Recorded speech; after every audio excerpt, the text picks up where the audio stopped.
নমস্কার বন্ধুরা, রূপাফুটি চ্যানেলে তোমাদের সবাইকে স্বাগত। আজকে আমি বানাবো পিৎজা। এর আগে আমি কখনোই এই রেডিমেড কেনা পিৎজাগুলো বানাইনি। এইবার ফার্স্ট টাইম ট্রাই করছি, জানি না খেতে কেমন হবে বা বানাতেও কেমন লাগে। তো আমি সবার প্রথমে টমেটোর সসটাকে বানিয়ে নিয়েছি।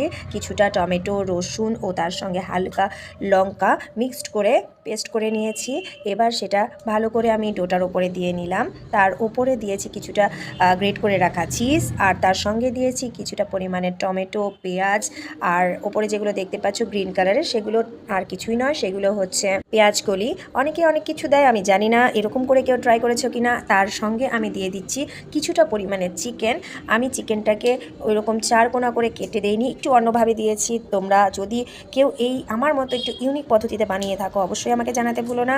আমি তারপরে দিয়েছি কিছুটা পরিমাণের চিলি ফ্লেক্স আর হালকা পরিমাণের ব্ল্যাক পেপার। এবার চারপাশে কিছুটা পরিমাণের ঘি অথবা তোমরা বাটার ব্যবহার করতে পারো।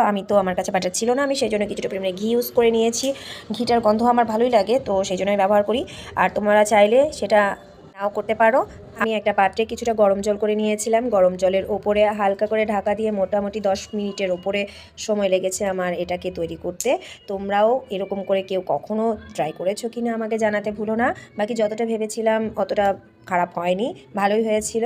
আজকে এই পর্যন্তই। আমার চ্যানেলে নতুন হলে অবশ্যই আমাকে যাওয়ার আগে লাইক অ্যান্ড সাবস্ক্রাইব করে যেও। যদি ভালো লাগে আমার সঙ্গে থেকো, আমার পাশে থেকো। Thank you.